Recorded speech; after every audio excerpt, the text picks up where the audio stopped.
வாழ்க வையகம், வாழ்க வளமுடன். அன்பர்கள் அனைவருக்கும் 2ஆம் நாள் சந்திப்பதில் என்னுடைய வாழ்த்துக்களும் வணக்கங்களும்.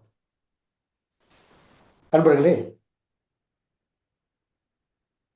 ஒரு மனிதனுடைய நிறைவு என்பது எப்ப வரும்னு கேட்டீங்கன்னா, பிறருக்கு உதவி செய்வதில் தான் நிறைவு என்பது வரும்.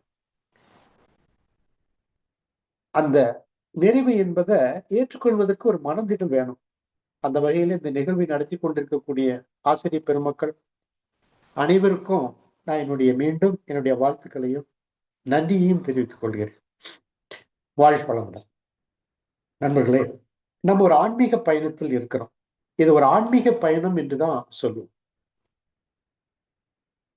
ஏன் இதை நம்ம ஏற்றுக்கொள்ள வேண்டும், இதனுடைய நோக்கம் என்ன அப்படிங்கிறத கொஞ்சம் புரிந்து கொள்ளும். கொஞ்ச நேரம் தான் எடுக்க போறோம். இது புரிந்து கொண்டால்தான் நம்ம அதை செல்ல முடியும்.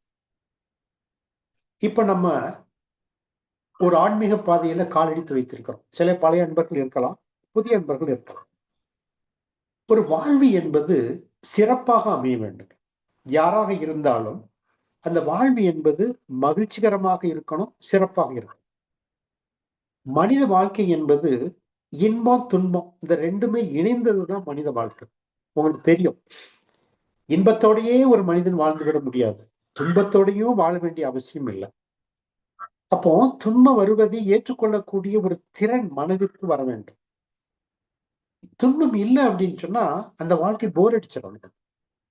நீங்க வீட்டுல பார்க்கலாம், கணவன் மனைவி சண்டை இருக்கும். சண்டை வரும்போது வெறுப்பு அது இதுன்னு கூட இருக்கலாம், சில பாத்திரங்கள் கூட மாறும், அந்த பக்கம் எரிவாங்க, எல்லாம் செய்வாங்க.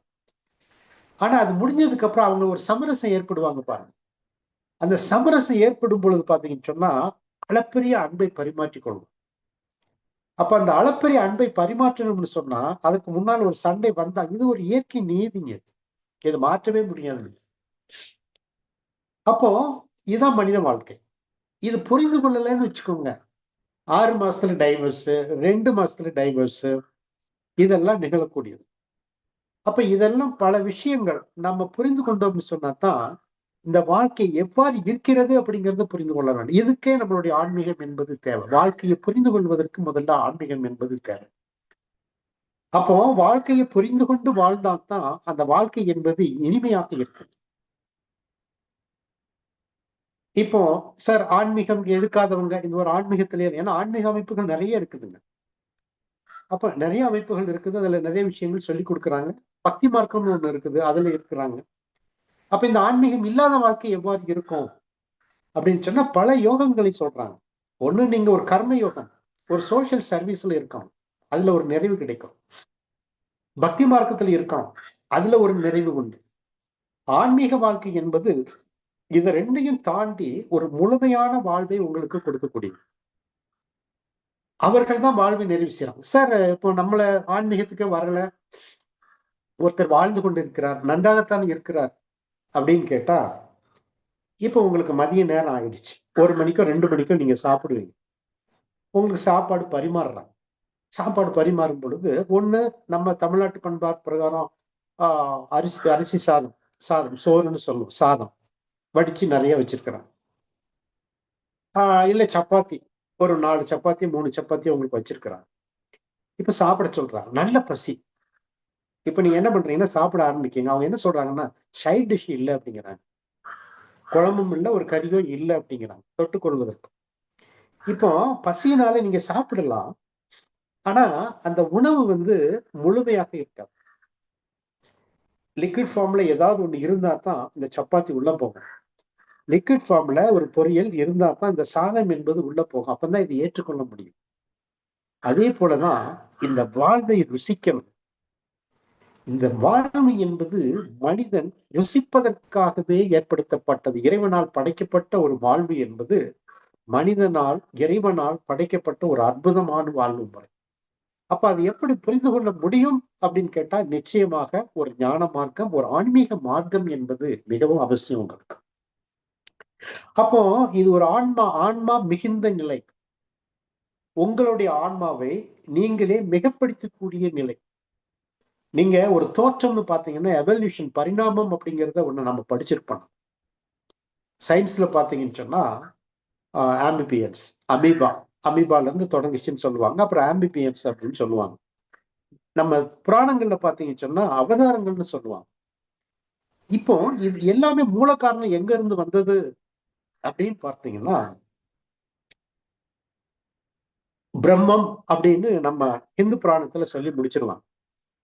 இன்னைக்கு சயின்ஸ் வந்து ரொம்ப ஆராய்ச்சி பண்ணி பிளாக் ஹோல் அப்படிங்கிறது முதல்ல ஒரு பிக் பேங் தியரின்னு ஒண்ணு கொடுத்தாங்க. வெடிப்பு தத்துவம்னு ஒண்ணு கொடுத்தாங்க. இப்போ சயின்ஸ் என்ன பண்ண முன்னேறிக்கிட்டே போகுது. போய் ஒரு பிளாக் ஹோல்ல இருந்துதான் இந்த பிரபஞ்சம் வெடித்து வந்திருக்கணும், அதுல இருந்து தோன்றி இருக்கணும்னு சொல்றாங்க. பட் ஒரு டார்க் மேட்டர் ஒரு காரணம் அப்படின்னு சொல்றாங்க. ஆனா இந்து மதத்துல பாத்தீங்கன்னு சொன்னா இந்த டார்க் மேட்டர் அப்படிங்கிறது வந்துதான் எல்லா மதங்களும் சொல்லக்கூடியது. இந்த டார்க் மேட்டர் அப்படிங்கிறது இங்க இருந்துதான் முதல் அணு தோன்றியது, முதல் அந்த அசைவு தோன்றியது, அதுல இருந்து எல்லாம் வந்துச்சுங்கிறாங்க. இஸ்லாமியத்துல பாத்தீங்கன்னா அல்லாஹூ அப்படின்றாங்க. அதனுடைய படைப்பு தான் எல்லாமே அவர் தான் தோற்று. இயேசு இங்க அங்க சொல்லும் பொழுது பரமபிதா அப்படிங்கிறாங்க. அவர் தான் எல்லாவற்றையும் தோற்றுவித்தாருங்கிறாங்க. பரம சிவன் பரமபிதா அல்லாஹூ அப்படிங்கிறாங்க.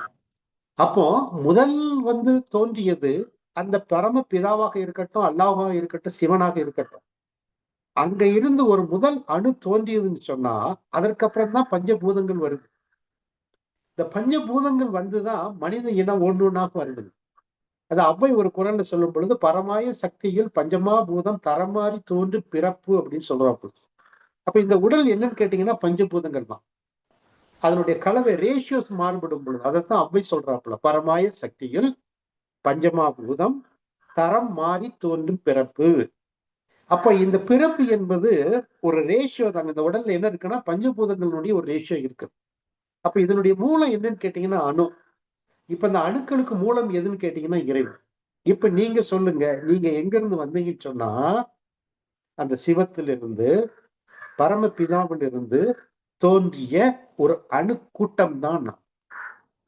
இப்போ எத்தனை பேர் செல்ஃப் ரியலைசேஷன், நான் தான் அது அப்படின்னு உணர்ந்து கொள்ளணும் அப்படின்னு நீங்க சொன்னீங்கன்னு சொன்னா, நான் தான் இறைவன் அப்படின்னு உணர்ந்து கொள்ளணும்னு நீங்க சொன்னீங்கன்னு சொன்னா, இந்த ஆன்மா ஆன்மா விழிப்பு ஏற்பட வேண்டும். அதைத்தான் ஆன்மீகம் என்று சொல்லுவார். இதற்காகத்தான் மகரிஷி அவர்கள், ரமண மகரிஷி அவர்கள், ஓஷோ அவர்கள், நம்ம இந்தியாவில் தோன்றிய அத்தனை மகான்களும் இதற்குத்தான் பாடுபடுறாங்க. எதற்கு? இந்த உயிரினம் தன்னுடைய காலத்திற்குள் அந்த ஆன்மாவை செல்ஃப் ரியலைசேஷன் உணர்ந்து கொள்ள வேண்டும் அப்படிங்கிறது. அப்ப ஏன் இது உணர்ந்து கொண்டு என்ன பயன் அப்படின்னா, முதல்ல குறிப்பிட்டது போல இந்த மனித வாழ்க்கையை இன்பமாக வாழ்ந்து கழிக்க வேண்டும். இங்க ஏன்னா நமக்கு ஒரு சொசைட்டி லிவிங், நாம எல்லாருமே ஒரு சொசைட்டி லிவிங். இன்னைக்கு ஒரு ஒரு செய்தியை சொல்றாங்க. இன்னைக்கு அமெரிக்கா இன்னைக்கு பெரிய தாக்குதலை இந்தியா மேல நடத்தியிருக்கு. ட்ரேட் வார் அப்படிங்கிறது உங்களுக்கு எல்லாருக்குமே தெரியும். ஆனா அவங்க பயப்படக்கூடியது என்னன்னு கேட்டீங்கன்னா, இந்தியாவை தோற்கடிக்க முடியாது அப்படிங்கிறது. இன்னைக்கு அமெரிக்காவில் ஒரு கொந்தளிப்பு ஏற்பட்டு கொண்டிருக்கிறது. அவங்க என்ன சொல்றாங்க அப்படின்னா, இந்தியாவினுடைய பண்பாடு, இந்தியாவினுடைய பண்பாட்டை யாராலையும் உடைக்க முடியாது அப்படிங்கிற காரணம் என்னன்னு கேட்டீங்கன்னா, இது ஒரு ஆன்மீக பூமி, இங்க எல்லா மதங்களும் ஏற்றுக்கொள்ளக்கூடிய ஒரு நிலை இருக்குது. அப்ப இந்த ஆன்மீகத்தை ஆன்மீகத்துல தான் பண்பாடு வருதுங்க. ஏன்னா ஒவ்வொரு மதங்களும் ஒவ்வொரு பண்பாட்டை வளர்த்து கொடுக்குது. அங்க என்னன்னு கேட்டீங்கன்னா, ஒவ்வொருத்தரும் ஒரு இணக்கமான ஒரு உறவுகள், இதையெல்லாம் கற்றுக் கொடுப்பதனால இந்த பண்பாடை பிரேக் பண்ண முடியாது. எந்த நாடுமே பிரேக் பண்ண முடியாதுங்க. அது அமெரிக்காவாக இருந்தாலும் சரி, ரஷ்யாவாக இருந்தாலும் சரி, பாகிஸ்தானாக இருந்தாலும் சரி, எந்த நாடும் பிரேக் பண்ண முடியாதுங்கிறாங்க. அதுல ஒரு குறிப்பு சொல்றாங்க பாருங்க, ரொம்ப அதிசயமா இருக்குது. என்னன்னு கேட்டீங்கன்னா, அமெரிக்காவுக்கு இந்தியாவுக்கு என்ன வித்தியாசம் சொன்னா பொருளாதாரத்தை பாக்குறாங்க. பட் அவங்க என்ன சொல்றாங்கன்னா, இந்தியாவுல முதியோர்கள் இல்லங்கிறது இப்பதான் வந்திருக்குது. இப்பதான் கொஞ்சம் கொஞ்சம் வருது, ரொம்ப கிடையாது. ஆனா முதியோர்கள் இடத்துல விட்டு அவங்களை கவனிக்கக்கூடிய அளவுக்கு ஒரு பொருளாதாரத்தை நம்ம முன்னேறிட்டோம். ஆனா இந்த குடும்ப வாழ்க்கை என்பது அமெரிக்காவில் கிடையாதுங்க. டைவர்ஸ், ரீமேரேஜ், டைவர்ஸ், கடைசி காலத்துல எலோனா இருப்பாங்க. மெடிக்கல் செலவை கவனிக்கக்கூடியதுக்கு குடும்பம் கிடையாது. அப்ப என்னன்னு கேட்டீங்கன்னா, அங்க 70 வயசு மேல ஆயிடுச்சுன்னு சொன்னா அரசாங்கம் தான் எல்லாத்தையும் கவனிக்கணும். இப்ப உங்களுக்கு உடற்பயிற்சி கத்துக் கொடுத்தாங்க. நம்ம ஆன்மீகவாதிகள் யோகாசனம், பிராணாயாமம், எவ்வளவு விஷயங்களை கற்றுக் கொடுத்திருக்கிறாங்க. நம்ம இந்தியாவில் வாழக்கூடியவர்கள், இந்த ஆன்மீகத்துல உயர்ந்தவர்கள் எத்தனை ஆண்டுகள் வாழ்ந்திருக்கிறாங்க. நம்மளுடைய சித்தர் பெருமக்களை பார்த்தீங்கன்னு சொன்னா 1000 ஆண்டுகள் சொல்றாங்க. அந்த வழியில தான் நம்ம வந்திருக்கிறாங்க. நமக்கு அந்த ஜீன்ஸ்ல எல்லாமே இருக்கு. அப்ப நம்மளுடைய வாழ்வை நீட்டித்து வாழ முடியும். அப்ப நீட்டித்து வாழ முடியும்னு சொன்னா ஒரு துன்பம் இல்லாத ஒரு வாழ்க்கை. இல்ல, துன்பம் வரும், நான் முதலே சொன்னனால அந்த துன்பத்தை தவிர்த்து மீண்டும் நம்மளுடைய வாழ்வை எளிதாக்கி கொள்ளக்கூடிய ஒரு வாழ்க்கை முறையை உணர்ந்து கொள்வதுதான் இந்த ஆன்மீகம் என்று சொல்லக்கூடியது. அப்போ ஆன்மீக உயர்வு என்பது உங்கள் மனதால் உடலால் ஏற்படக்கூடிய துன்பங்களை நீக்கக்கூடியது. மகரிஷி அவர்கள் என்ன பண்ணிருக்காங்கன்னா, உடற்பயிற்சி இப்ப செஞ்சு காட்டினாங்க. ஒரு பெண்மணி உங்களுக்கு செஞ்சு காட்டினாங்க, சகோதரி. இப்ப எவ்வளவு எளிமையா செய்யறாங்க. அவ ஏதாவது சிரமப்பட்டாங்களா?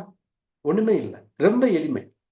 நாங்கெல்லாம் ஒரு 36 வருடங்கள் மகிழ்ச்சியுடைய இருந்த காலங்கள்ல இருந்து தொடர்ந்து பயிற்சி செய்து கொண்டு வருகிறோம். அப்ப அதனுடைய பயன் உணரணும். அப்ப உணரணும்னு சொன்னா உங்களுடைய மனம் ஏற்றுக்கொள்ள வேண்டும்.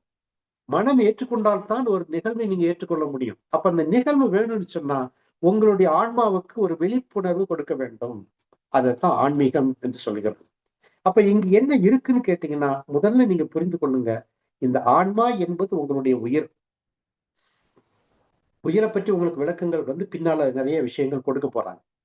அப்போ இந்த ஆன்ம விழிப்பு என்பது உங்களுக்கு ஒரு உயிரை உணரக்கூடிய ஒரு பயிற்சி முறை. ஏன்னா தவத்துல எல்லாம் அதைத்தான் உங்களுக்கு கொடுக்க போறாங்க. இந்த ஆன்ம விழிப்பு ஏற்படும் பொழுதுதான் உங்களுடைய வாழ்க்கை முறையில் நீங்கள் பல விஷயங்களை மாற்றி அமைக்க முடியும். ஒரு டிசிப்ளைன் லைஃப், ஒரு நெறிமுறையான வாழ்க்கை. இப்ப இதனுடைய பெனிஃபிட் என்ன சார் அப்படின்னு கேட்டீங்கன்னா, 2 டூயல் பெனிஃபிட் இருக்குது. ஒண்ணு, நீங்கள் உங்களுடைய வாழ்க்கை முறையை மாற்றி அமைத்துக் கொள்ளும்போது first benefit goes to you. நீங்கள் அந்த வாழ்வை அனுபவிக்கிறீர்கள். அடுத்து, ஒரு பிறப்பு என்பது, அடுத்த பிறப்பு என்பது உங்களுடைய பிறப்பு, அடுத்த பிறப்பு என்பது உங்களுடைய குழந்தைகள். இப்போ நீங்க ஒரு பேங்க் பேலன்ஸ் அப்படின்னு சொன்னீங்கன்னா, நான் என்னுடைய பேங்க் பேலன்ஸ் வச்சிருக்கிறேன். இந்த பேங்க் பேலன்ஸ் என்னுடைய காலத்துக்கு அப்புறம் யாருக்கு போகும்னு கேட்டீங்கன்னா, என்னுடைய குழந்தைக்கு செல்லும். இது எழுதப்பட்டிருக்கும் பேங்க்ல. இது ஹூ இஸ் த நாமினி அப்படிங்கறது எழுதி வச்சிருக்கிறேன். உங்களுக்கு தெரியும், இப்ப பேங்க்ல எல்லாம் நாமினேஷன் கம்பல்சரி. ஆனா எழுதப்படாத உண்மை என்னன்னு கேட்டீங்கன்னா, நம்ம என்ன சேர்த்து வச்சிருக்கிறோமோ அது நம்ம இருக்கும் காலத்துல பிறக்கும் பொழுதும் குழந்தைக்கு கொடுக்கிறோம். இதை நல்லா கேட்டு வச்சுக்கோங்க. இருக்கும் பொழுது, அதாவது குழந்தை பிறக்கும் பொழுதும் நம்மளுடைய அசெட் தான் குழந்தையாக வருது. நம்முடைய இறப்புக்கு பின்னாலையும் அந்த அசெட் குழந்தைகளுக்கு செல்லும். அதாவது நம்ம சேர்த்து வச்சிருக்கிற பாவ புண்ணியங்கள். அப்போ நீங்க என்ன சேர்த்து வச்சாலும், பேங்க் பேலன்ஸ் 1 கோடி சேர்த்து வச்சாலும் அதுல எவ்வளவு போய் சேரும், அவர் எப்படி செலவு பண்ணுவாங்கன்னு தெரியாது. ஆனால் ஒரு ஆன்மீக வாழ்க்கையை நீங்க மேற்கொண்டு அதன் மூலம் பெறக்கூடிய பலன் என்பது, பயன் என்பது நீங்கள் எழுதப்படாவிட்டாலும் தானாக இயல்பாக நம்மளுடைய எதிர்கால சன்னதிக்கு சென்றடையும். அப்ப 2 டூயல் பெனிஃபிட் இதுதான். அப்ப ஆன்மீக வாழ்க்கையை நம்ம தொடரும் பொழுது பலவிதமான ஒரு அற்புதங்களை நீங்க சந்திக்கலாம் ஆன்மீக வாழ்க்கையில். அதை இன்னும் சரியா சொன்னோம்னு சொன்னா, இறைவனை இப்ப இறைவனை நீங்க யார் அப்படின்னு பாத்தீங்கன்னு சொன்னா, நம்ம பக்தி மார்க்கத்துல தான் அதிகமாக எல்லாருமே இருக்கிறோம். இறைவனை பற்றி பலவிதமான நிலைகள் இருக்குது. இது அதுல மறுப்பு கொள்கையிலும் இருக்குது. அது இல்லைன்னு சொல்ல முடியாது. இப்ப நான் சொல்லிட்டேன், அங்கிருந்து தோற்றம் இங்கு முடியுது. அப்ப இங்க என்னன்னா, இந்த பிறப்புல கடைசி பிறப்பு மனிதன் தான். இவனுக்கு ஒரு வாய்ப்பு இருக்கு. என்னன்னு கேட்டீங்கன்னா, உயிரினங்களுக்கு இப்போ அம்மா அவங்க உடற்பயிற்சி சொல்லி கொடுத்தாங்க சகோதரர். இந்த உடற்பயிற்சியை மிருகங்களுக்கு நம்ம சொல்லிக் கொடுக்க முடியாது. இல்ல, நீங்க தவம் கத்துக்கிட போறீங்க, தவத்தை மிருகங்களுக்கு விலங்கினங்களுக்கு நம்ம சொல்லிக் கொடுக்க முடியாது. அப்ப இதை யார் கற்றுக்கொள்ள முடியும் அப்படின்னு கேட்டா, இங்க ஒரு சிந்தனையை நீங்க போட்டு பாருங்க. ஏன் எல்லா உயிரினங்களையும் படைத்த இறைவன் ஒவ்வொரு உயிரினங்களுக்குள்ளும் அதற்கென்று சில வழிமுறைகளை வகுத்து வச்சிருக்கிறான். ஒவ்வொரு உயிரினங்களுக்கும் ஒரு ஆற்றல் இருக்குது. அது இயல்பாக நிகழக்கூடியது. அதை இன்ஸ்டிங் சொல்லுவாங்க. அது தானாக நடக்கும். நீங்க ஒரு சிறுத்தை புலி ஒரு மானை துரத்துச்சுன்னு சொன்னா, சிறுத்தையை விட அதிவேகமாக மான் ஓடி தப்பிச்சிருக்கு. அந்த உணர்வுல இது யார் கத்து கொடுத்தாங்க? இயல்பாக நடக்கும். குதிரை பாருங்க, அதிவேகமாக ஓடும். மூச்சு எரித்தால் கூட அதிவேகமாக ஓடக்கூடிய ஒரு மிருகம் குதிரை. அதற்கு ஒரு ஆற்றல் இருக்குது, அதுக்குன்னு சில செய்கைகள் இருக்குது, ஆக்ஷன்ஸ் இருக்கு. அப்போ அது அதனுடைய பணியை கரெக்டா செஞ்சுட்டு போகுது. ஆனா மனிதனாக வரும் பொழுது மட்டும்தான் சிக்கல் உருவாகும். இங்குதான் நம்ம லேக், நம்மளுடைய பாதையை மறந்து கொண்டு நம்ம செல்கிறோம். அப்ப அதனுடைய விளைவு துன்பம். அப்போ இங்கு மனிதனுக்கு என்ன கிடைக்கும் பார்த்தீங்கன்னு சொன்னா, ஒண்ணு நம்மளுடைய உடலை பாதுகாக்க வேண்டும். அதனாலதான் ஆசனங்கள் கொடுத்தாங்க. அடுத்தது, மிருகங்களுக்கு இல்லாத ஒரு தன்மை, தன்னை உணரக்கூடியது அல்லது அந்த படைத்த இறைவனை உணரக்கூடிய திறன். அப்போ இதுவரை நமக்கு புதிய அன்பர்கள் இருந்தீங்கன்னா உங்களுக்கு தெரியும், இறைவன் யார் அப்படிங்கிற விளக்கங்கள் பின்னால உங்களுக்கு கொடுப்பாங்க. அப்ப தன்னையே இறைவனுக்குள் உணர்ந்தால் எவ்வாறு இருக்கும் அப்படின்னு நீங்க ஒரு கற்பனை பண்ணி பாருங்க, எப்படி இருக்கும் அப்படின்னு சொல்லி. எவ்வளவு அற்புதமாக இருக்கும். இறைவனை தேடி தேடி போறோம். நம்ம தவறு கிடையாது, எல்லா இடத்துக்கும் போகணும். நம்ம கோயிலுக்கு போகணும், மாஸ்க்கு போகணும், சர்ச்சுக்கு போகணும், எல்லாமே போகணும். ஆனால் இறைவன் யார் என்பது, உண்மையான இறைவன் எங்க இருக்கிறான், அவனை எப்படி தன்னுள் உணர்வது அப்படிங்கறது நீங்க கண்டுபிடிச்சீங்கன்னு சொன்னா உங்களுடைய நிலை எந்தவாறு இருக்கும் அப்படின்னு நீங்க யோசித்து பாருங்க. அதுதான் மனிதனுடைய வாழ்வு நிறைவு. அது கிடைக்காத வர அந்த மனிதனுக்கு நிறைவான வாழ்வு கிடையாது. அப்போ இதையெல்லாம் உணர்ந்து நீங்க இந்த வாழ்க்கையை நீங்க அமைத்துக் கொள்ளும் பொழுது என்ன கிடைக்கும் சார் அப்படின்னு பாத்தீங்கன்னா, முதல்ல நீலாயுள். ஒரு ஆன்மீக பணி எடுக்கும் பொழுது இதுல நீங்க சிரமமே பட வேண்டியது இல்லைங்க. ஏன்னா நீங்கள் எதை நினைக்கிறீர்களோ அது நடக்க தொடங்கும். என்ன நினைக்கணும்னு கேட்டீங்கன்னா, இறைவனை நான் உணர வேண்டும் நினைக்கணும். இந்த பயிற்சிகள் எனக்கு பலனளிக்க வேண்டும் அப்படின்னு நினைக்கணும். நான் பயிற்சியை ஏற்றுக்கொள்கிறேன்னு ஒரு எண்ணம் கொடுக்கணும். அப்ப நீங்க ஒரு பயிற்சியை ஏற்றுக்கொண்டு அதில் செல்லும் பொழுது பயன்கள் என்பது தானாக உங்களை சேரும். இப்ப நீங்க இங்க அமர்ந்து இருக்கிறீங்க. எத்தனை பேருக்கு மெசேஜ் கொடுத்துருப்பாங்கன்னு நினைக்கிறீங்க? 3000, 5000, 6000, 7000 பேர் கொடுத்துருக்கிறாங்க. பட் இங்க பயிற்சிக்கு எத்தனை பேர் வந்திருக்கிறீங்க கேட்டா, இன்னைக்கு கம்மி. நேற்றுக்கு பாத்தீங்கன்னு சொன்னா யூடியூப் சேர்த்து பாத்தீங்கன்னா ஒரு 800ல இருந்து ஒரு 1000 பேர் பார்த்திருப்பாங்க. இது கூடுமான்னு கேட்டா நிச்சயமாக கூடாதுங்க. இது குறைந்து கொண்டுதான் செல்லும். ஏன்னா இறைவனை நெருங்குவது சாதாரண விஷயம் அல்ல. அது தத்தெடுத்துக் கொள்ளணும். அதான் ஆன்மீகம். அது உங்களை தத்தெடுக்கும். உங்களுக்கு ஒரு வழி கிடைக்கும். அப்ப இதுல நீங்க உறுதிப்படுத்தணும். ரோட்ல போய்கிட்டு இருக்கிறீங்க, அதோ கடவுள் போறாருன்னு சொன்னா கடவுளா அப்படின்னு நீங்க பார்க்கணும். கதை விடுறான் அப்படின்னு நம்ம நினைத்தோம்னு சொன்னா நீங்க திரும்பி பார்க்கவும் மாட்டோம், அரவனுடைய இறைவனுடைய ஆசையும் கிடைக்காது. ஒரு ஆன்மீக வெடிப்பு கொடுக்குறாங்க அப்படின்னு சொன்னா உங்களை நீங்க தயார்படுத்திக் கொண்டு அதுல நீங்க ஈடுபடும் பொழுதுதான் அந்த உணர்வு என்பது கிடைக்கும். அப்போ இதுல என்ன இன்னொரு நான் பெனிஃபிட்ஸ் எல்லாம் 2 பெனிஃபிட்ஸ் சொன்னேன், பெனிஃபிட்ஸ் சொல்லி. இந்த நீல ஆயுள் ஒண்ணு அப்படி சொல்லணும். உங்களுடைய வாழ்நாள் ஃபர்ஸ்ட் நீண்டு போகும். அப்ப எதற்கு நீளாகணும்னு சொன்னா, அந்த இயற்கை அல்லது அந்த இறைவன் உங்களுடைய வாழ்நாளை நீங்கள் நிறைவு செய்யும் வரை நீட்டித்துக் கொண்டே செல்வார். அதான் நீளாயுள். இது இயல்பாக கிடைக்கும். ஏன்னா நமக்கு நினைக்கிறோம், நமக்கு சாவு வரக்கூடாதுன்னு நினைக்கிறோம். எல்லாருக்குமே இறப்பு என்பது வந்துதான் தீரும். ஆனால் அந்த இறப்பு வரும் பொழுது அது ஏற்றுக்கொள்ளக்கூடிய திறன் நமக்கு இருக்கான்னு பார்க்கணும். இன்னைக்கு நம்ம சாவை பார்த்தோம்னா பயப்படுறோம். பயந்தாலும் பயப்படலாம், அதுதான் நிலை. அது எல்லோருக்கும் வந்துதான் தீரும். இது மானுடன் அப்படின்னு சொன்னா அது மகான்களும் சரி, சாதாரண மனிதர்களும் சரி, இறப்பு என்பது உறுதி செய்யப்பட்ட ஒன்று. ஆனால் அது ஷார்ட் டேர்மா இருக்கக்கூடாது, லாங் டேர்மா இருக்கு. உங்களுடைய வாழ்நாள் என்பது நோயற்ற வாழ்வு, குறைவற்ற செல்வம், நிறைவான மனம், அன்பான மக்கள், அன்பான உறவுகள், அருமையான சமுதாயம், நல்ல நட்புகள், இவைகள்லாம் சேர்ந்த ஒரு வாழ்க்கை என்பது இருக்காங்க. சார் பக்கத்து வீட்டுக்காரன் சண்டை போட்டுட்டு இருக்காங்க சார், என்ன சார் பண்றது? எப்படி சார் நட்பு வைத்துக் கொள்வது? இங்க டெக்னிக் சொல்லி கொடுப்பாங்க, எப்படி நட்பாக வைத்துக் கொள்ளணும் சொல்லி. சார் வீட்டுல எனக்கு கணவன் மனைவி பிரச்சனையா இருக்கு சார், இங்க உங்களுக்கு சொல்லி கொடுப்பாங்க உறவுகளை பற்றி, உறவுகளுடைய மேன்மையை பற்றி நீங்க ஏற்றுக்கொள்ளுங்கள், சமாதானமாக வாழ முடியும். சார் குழந்தை கேட்க மாட்டேங்கிறான், நான் சொல்றத சரியா படிக்க மாட்டேங்கிறான், வழிமுறைகளை சொல்லிக் கொடுப்பாங்க.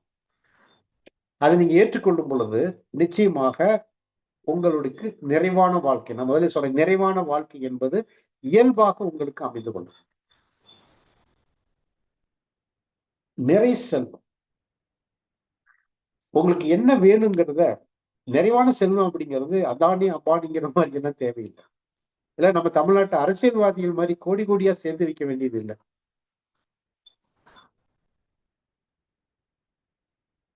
நிறைவானதாக இருக்கணும்.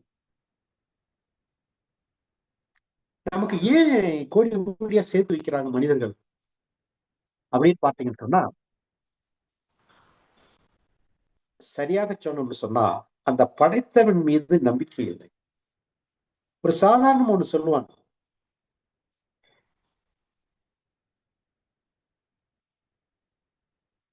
சாதாரண ஒரு விஷயத்த சொல்லுவாங்க, மரம் வச்சவன் தண்ணி ஊத்துவான்னு சொல்லுவாங்க. மரம் வைத்தவன் தண்ணி ஊத்துவான். இந்த பொருளாதாரம், குவிந்த செல்வங்கள், இதை விட இறைவன் மீது நம்பிக்கை வந்துச்சுன்னு சொன்னா அவன் எல்லாவற்றையுமே நமக்கு கொடுப்பான், எல்லாவற்றையும் கொடுப்பான். நிறை செல்வம், உடல் ஆரோக்கியம் எல்லாமே தானாக வரும். அப்போ இன்னைக்கு நிறை செல்வம் வர்றதை விட, நான் மீண்டும் சொல்றேன், நானு உடல் ஆரோக்கியம் ரொம்ப முக்கியம். இன்னைக்கு பார்த்தீங்கன்னு சொன்னா, ஒரு காலத்துல கேன்சர் வந்துச்சுன்னா அலறுவாங்க, அப்படி ஒரு நோய் அப்படிமா. பட் இன்னைக்கு மருந்துகள் வந்துடுச்சு, மருந்துக்கு தகுந்த மாதிரி எல்லாருக்கும் நிறைய, எத்தனை பேர் குழந்தைகளுக்கு கேன்சர் வருது, என்ன சம்பந்தம் இல்லாம. கோயம்புத்தூர்ல பாத்தீங்கன்னு சொன்னா ஒரு பிளாக்கே ஒதுக்கி இருக்கிறாங்க, ஒரு ஆஸ்பத்திரிலையும் கேன்சர் பிளாக்னே ஒதுக்கி இருக்கிறாங்க. கோயம்புத்தூர்ல Kuppusamy hospital, Ramakrishna hospital, KMC, எல்லா இடத்துலயும் பாத்தீங்கன்னு சொன்னா பிளாக்கா ஒதுக்கி இருக்கிறாங்க. அவ்வளவு பேஷண்ட்ஸ் வர்றாங்க.